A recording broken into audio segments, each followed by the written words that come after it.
यथा धेनु सहस्रेषु वत्सो गच्छति मातरम तथा यच कर्तम क्रम कर्ता रामनुगच्छति।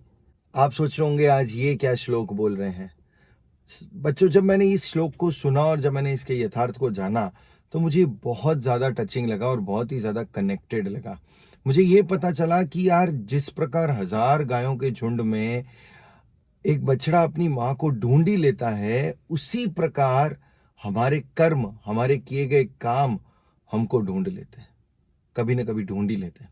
और इससे रिलेटेड आज की एक स्टोरी सुनाता हूं। उससे पहले गुड मॉर्निंग। धीरज की वाणी में आज एक नई स्टोरी, किस प्रकार हमारे किए गए काम, हमारे कर्म हम पर ही लौट कर आते हैं। बहुत ही खूबसूरत सी एक स्टोरी है जो आप सबके साथ शेयर करना चाहूंगा। आपको पसंद आ रही होंगी और जरूर शेयर करें इन्हें ज्यादा से ज्यादा लोगों के बीच में। तो आज की स्टोरी है एक राज्य की। वहां पर राजा थे। राजा को एक बार लगा कि मैं मेरे मंत्रियों को चेक करता हूं कि वो कितना सच बोलते हैं। उन्होंने 3 मंत्रियों को चुना और उन्हें कहा कि मुझे जंगल में जाकर अच्छे अच्छे फल ला कर दो। और कुछ समय दे दिया, 1 दिन, 2 दिन, आधा दिन, जो भी कुछ समय दिया। और उस समय अंतराल में जो सबसे ज्यादा फल लेकर आएगा वो मेरे से पुरस्कार का हकदार होगा। तो तीनों मंत्रियों को भेज दिया गया। जब तीनों मंत्री गांव की ओर गए, मतलब जंगल की ओर गए, तो पहला मंत्री गांव में घुसा और उसने अपना काम सच्चाई से किया। उसने ये देखा कि मुझे अच्छे से अच्छे लेके आने हैं फल, क्योंकि राजा जी ने मंगवाए हैं तो उन्होंने कुछ सोच समझ के मंगवाए होंगे। तो मुझे अच्छे से अच्छे फल ढूंढ कर लेकर आने राजा जी के लिए।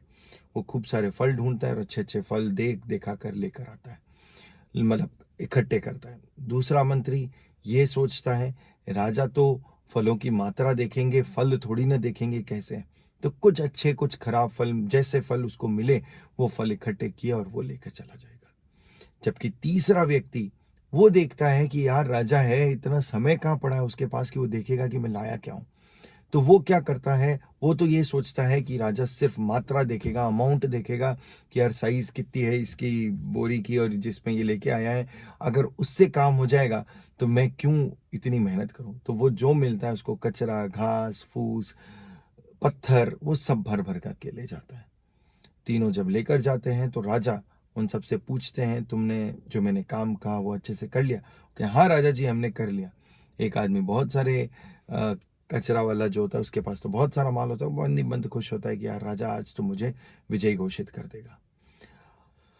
राजा तीनों के लाए हुए सामान को देखे बिना कहता है उन तीनों को कि आप तीनों को जेल में डाल दिया जाएगा। इन तीनों को जेल में डाल दिया जाएगा और आप जो लेकर आए हैं आपको वही साथ लेकर जाना है। तीनों को जेल में डाल दिया जाता है और तीनों के पास में केवल वही जो वो लेकर आते हैं उसी का सहारा होता है। तो जो पहला मंत्री होता है, जो वो अच्छे अच्छे फल लेकर आया होता है, उसका समय बहुत अच्छे से गुजरता है जेल में, क्योंकि उसके पास सब अच्छे अच्छे फल हैं, फूल फ्रूट्स बहुत अच्छे अच्छे हैं और वो उनको खाकर अपना जीवन यापन करता है। दूसरा वाला मंत्री जो अपना कुछ सड़े गले फल लेके गया था और कुछ अच्छे फल लेके गया था, तो जब तक फल अच्छे थे तब तक तो उसका समय अच्छा निकला। फिर उसने सड़े हुए फल खाए, सड़े हुए फल खाने के कारण उसे कई बीमारियां हो गई और वो मर गया कुछ समय बाद। जबकि तीसरा वाला जो सिर्फ कचरा लेके गया था, उसके पास खाने के लिए कुछ नहीं था और वो उसी कचरे के कारण मर गया। क्यों? क्योंकि भूखमरी से मर गया वो। तो इसी प्रकार हमारे कर्म जो होते हैं वही हम पर लौट कर आते हैं। हम किसी को दोष नहीं दे सकते हैं कि यार तुमने मेरे साथ ये किया, तुमने मेरे साथ ये किया, तुमने मेरे साथ वो किया। कहीं ना कहीं हमसे जाने या अनजाने में कोई ना कोई गलती जरूर हुई होती है जो हम पर लौट कर आवश्यक रूप से आती है। तो हमें भाइयों इस चीज का ध्यान रखना पड़ेगा कि यार हमारे हाथ से जो हमारा कॉन्शियसनेस है उससे कुछ गलत ना हो। बाद में कुछ गलत होता है जो हमारी कॉन्शियसनेस से बाहर है, उस पर हमारा कंट्रोल नहीं है, लेकिन एटलीस्ट हम कॉन्शियसली हमारे होश हवास में कोई भी कार्य गलत ना करें। कुछ नहीं रखा है दूसरों से जलने में, दूसरों से ईर्ष्या करने में, अपने ईगो को बीच में लाने में। ये सब चीजें यहाँ की यहीं रह जाएगी। हम छोटी छोटी बातों पे झगड़ रहे हैं, हम छोटी छोटी बातों पे लड़ रहे हैं, एक दूसरे से बुरा मान रहे हैं।